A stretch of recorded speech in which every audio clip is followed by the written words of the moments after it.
डकैती नहीं डालता, किसी को फांसी नहीं देनी पड़ती, कोई अपराध नहीं होता, ऐसा आदर्श राज्य जिस देश में रहा हो, उस देश के आज के राज्य की व्यवस्था बहुत शोचनीय है, बहुत ज़्यादा दुर्गतिपूर्ण है।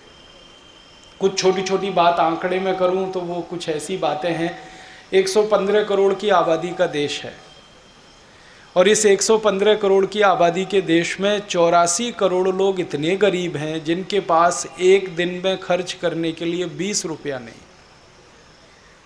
इतनी दारुण स्थिति है इस देश की। हमारे भारत देश की जो सरकार चल रही है इस समय, उसके प्रधानमंत्री हैं डॉक्टर मनमोहन सिंह। डॉक्टर मनमोहन सिंह के एक बहुत अच्छे मित्र हैं, उनका नाम है प्रोफेसर अर्जुन सेन गुप्ता। बहुत बड़े अर्थशास्त्री हैं, आर्थिक विषय के बड़े विशेषज्ञ माने जाते हैं professor Arjun Sen Gupta.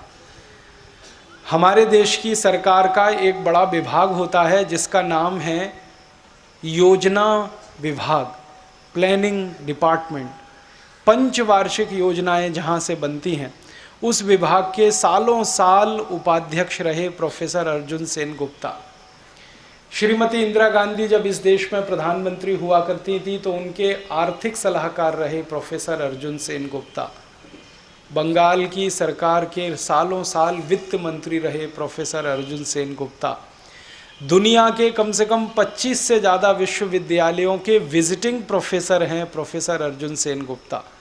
Oxford university में लेक्चर के लिए जाते हैं, कैम्ब्रिज में जाते हैं, पेंसिल्वेनिया में जाते हैं, बफेलो में जाते हैं, स्टैनफोर्ड यूनिवर्सिटी में जाते हैं। दुनिया भर के जितने बड़े विश्वविद्यालय आप जानते हैं, हर जगह उनकी क्लास होती है, उनके लेक्चर्स होते हैं। इतने विद्वान व्यक्ति को भारत की सरकार ने एक जिम्मेदारी दी थी थोड़े साल पहले, लगभग 5 साल हो गया, और उनको ये कहा था कि भारत की आज़ादी के 62 साल के बाद गरीबी की स्थिति क्या है, इसका पता लगाइए, इस पर अध्ययन करिए।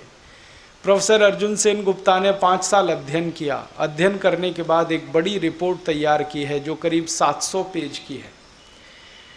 पूरी रिपोर्ट तो नहीं सुना सकता, समय की बहुत कमी है, लेकिन उस रिपोर्ट का सबसे मुख्य अंश मैं आपसे कहना चाहता हूँ वो ये कि प्रोफेसर अर्जुन सेन गुप्ता ने रिपोर्ट में लिखा कि मुझे इतनी हैरानी है, इतना अफसोस है, इतना दुख है ये कहते हुए कि आज़ादी के 62 साल के बाद इस देश के विकास का काम बिल्कुल ना के बराबर हुआ है।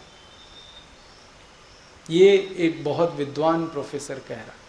उनका किसी पार्टी से कोई लेना देना नहीं है इस समय। वो कह रहे हैं कि विकास का काम बिल्कुल ना के बराबर हुआ है, लगभग विकास नहीं हुआ है। क्यों? वो ये कहते हैं कि जब आज़ादी आई 1947 में तो 4 करोड़ लोग गरीब थे और जनसंख्या उस समय लगभग 33 करोड़ थी। अब आज़ादी के 62 साल के बाद जनसंख्या 115 करोड़ हो गई और गरीबों की संख्या 84 करोड़ हो गई। माने आज़ादी के 62 साल में गरीबी बहुत तेजी से बढ़ी है इस देश में। अंग्रेजों के ज़माने में गरीबी आई थी, उसका कारण था कि अंग्रेज हिंदुस्तान का धन और संपत्ति सब लूट कर ले गए, इसलिए गरीबी आ गई इस देश में। लेकिन अंग्रेजों के जाने के बाद क्या हो गया इस देश को? इतनी गरीबी कहाँ से आ गई इस देश में? अगर गरीबी को हम ऐसा मान लें कि जनसंख्या के हिसाब से बढ़ती है, हमारे देश में कुछ अर्थशास्त्री हैं जो ये तर्क देते हैं कि जितनी संख्या बढ़ेगी लोगों की उतनी गरीबी बढ़ेगी। तो जनसंख्या हमारी 3.5 गुनी बढ़ी है, लगभग 3 से 3.5 गुनी बढ़ी है, तो गरीबी भी 3-3.5 गुनी बढ़नी चाहिए, तो 12 करोड़ लोग गरीब होने चाहिए। अब 84 करोड़ कहाँ से आ गए? और 84 करोड़ लोगों की गरीबी भी इतनी भयंकर है कि इनमें से लगभग 20 करोड़ लोग तो इतने गरीब हैं जो 15 रुपये एक दिन में खर्च नहीं कर सकते।